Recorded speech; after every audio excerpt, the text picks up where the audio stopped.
Extra depth and perspective on something highly controversial now 10 years in the making, still with no resolution in sight. Talking about the arena in Duranguito. How have attitudes changed? Tonight, brand new research, scientific research to answer that. But first, let me catch you up to speed on how we got to where we are now. It all began a decade ago. The 2012 Quality of Life Bond is overwhelmingly approved by voters. The bond included several signature projects, including the Multi-Purpose Performing Arts and Entertainment Center. City Council then sets the location of the MPC to be in downtown. Fast forward to 2016, the city announces a proposed location and begins buying property in the Duranguito neighborhood. In 2017, the city begins relocating Duranguito residents. Also that spring, the city preemptively asks a judge to certify the city can use the bonds to build the arena downtown. This begins years of litigation that continues today. More on that in a moment. In September, chaos in Duranguito. It was a lightning strike attack on this neighborhood that was intended to damage as many buildings as possible in the shortest amount of time possible. Private building owners hire demolition crews that begin bulldozing some buildings. Protesters intervene and El Paso police are called out. A court steps in and the demolition is halted. In the years since, the Battle of Duranguito has been tied up in multiple courts and even the Texas Historical Commission. And now both parties will get to present their case in writing to the Texas Supreme Court. Since 2018, ABC7 has conducted scientific polls. The question, are you in favor or opposed to the construction of a downtown arena in the Duranguito district? In 2018, 26% of you were in favor, 37% were opposed, 36% undecided. In 2019, there was a 5% increase in favorability and a 6% decrease to those who were opposed. Momentum for favorability continued into 2020, with now 39% in favor and down to 22% opposed and 39% undecided. But these are the results from this past September, a significant drop in those in favor at just 26%, and only 12% were opposed. But take a look at this. Now 62% of those who were polled were undecided.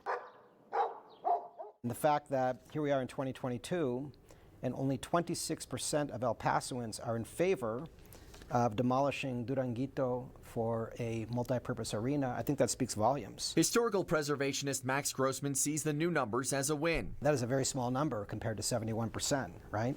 And I think this vindicates what I'm doing. 71% is the percentage of voters who approved all three signature projects in 2012. And what Grossman's doing is continuing his effort to preserve the Duranguito neighborhood. But what's new? Apathy shoots up, and now less opposition from his primary opponent, city leadership. I believe that we need to have, to redo our convention center, to make it a performing arts center and incorporate Abraham Chavez Theater, because that's what the citizens want. They want something that really will attract people to downtown. It's a stark change from former Mayor DeMargo's firm stance, saying the will of the people was a downtown arena in the Duranguito district. Nearly 10 years have come and gone since the passage of the bond, and still no ground broken. Now, are we closer to being able to build an arena in Duranguito? I don't believe we are at this point, but I think that we need to stop wasting taxpayers' money. There is approximately $150 million left of the roughly $180 million bond passed in 2012.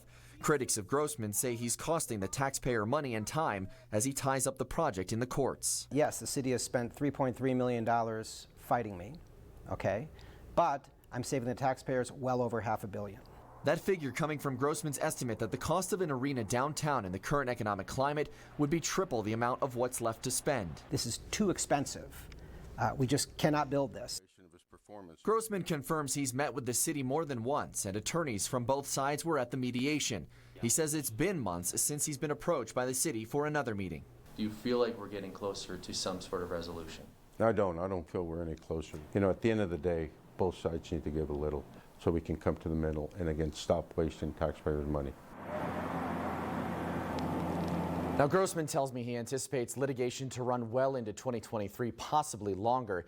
In the meantime, the city of El Paso hired a consulting firm to conduct a feasibility study for the Duranguito district that cost about $800,000, using the dollar amount that's left from the bond. Now, part of that study asked for your input. I do have a link to it on my story here. If you scroll all the way to the bottom, I have a link to that study. They are asking for that public input. That will bring you to this page, which will allow you to take the survey right here. and it gives you an opportunity to provide your input as to what you want in the Duranguito district. You can see up to this point, about 1,500 people so far have done so. Stephanie.